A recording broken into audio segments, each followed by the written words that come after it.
Hey y'all, welcome to Becoming Better with Becca. I'm Becca and this is your one-stop shop for your fitness journey, and hopefully I can provide some motivation, inspiration, and education along the way. And today I want to talk about top 5 tips for your first 5K.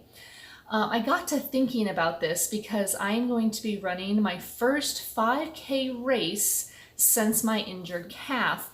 It's going to be kind of one of those get the race jitters out before my big half marathon in just a few weeks here.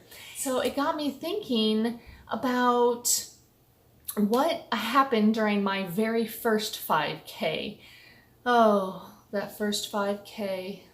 There's a lot about that race I really don't want to remember, but I took away a lot of good stuff from it. So with that, let's get right into it.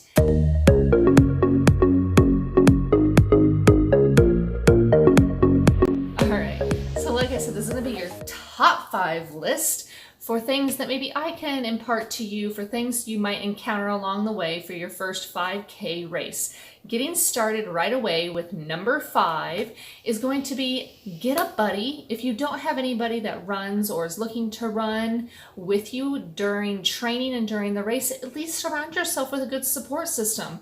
One of the things that I really benefited from was having people around me that supported me and encouraged me, because I'm telling you, there's going to be times when you just want to give up, where you're going to have a hard run and you're just going to want to quit, but you need somebody alongside you to tell you, no, you've got this. All right, so that brings me to the number 4 tip. Choose the right race. I'm all about swag. Okay, I have a swaggin' wagon is what I'm gonna call it. That's right, I said swaggin' wagon.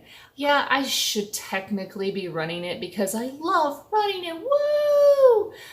But let's be real, we all love some medals and some t-shirt and some food and some bibs. We want stuff to take back with us. All right, so choosing that first race wisely. Couple things to remember. First of all, let's talk about cost when choosing a race.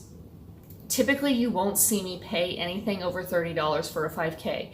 It's going to have some good swag, and it's going to have to be for a really good cause for me to pay that much. So not only the cost, but think about maybe the time of year and the terrain. Those are some of the few of the little things that I like to think about when choosing most all of my races. So I'm going to digress into tip number 3. Tip number 3, you don't need to carbo load. You're talking 3.1 miles. There should never be a reason for you to carbo load.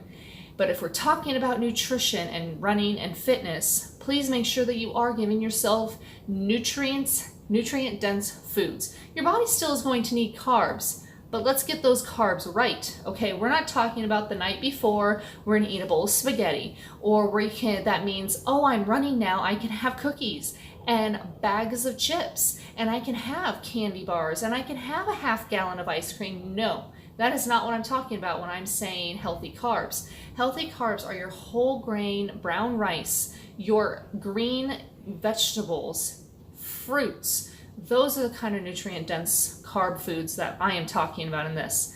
But the takeaway from number 3 is there is never a need for you to carb up for 3.1 miles, okay?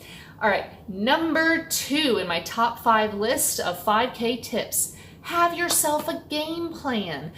I talked earlier in that previous video about my first 5K attempt about using the app called the C25K app.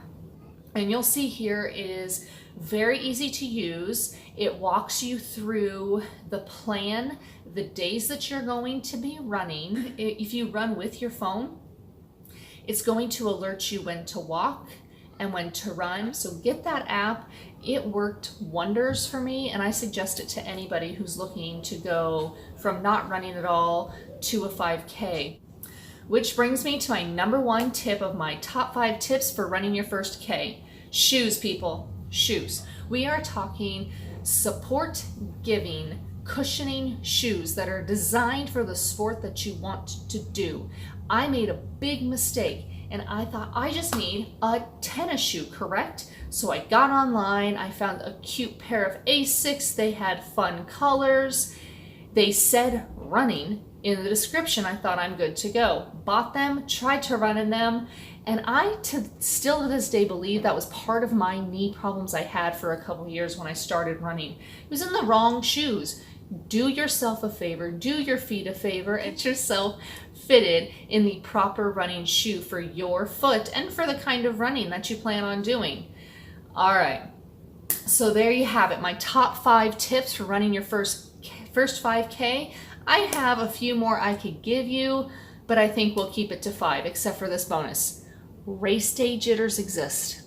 That's the reason this video kind of came up in the first place. I hope I gave you what you need to get going on your first 5K.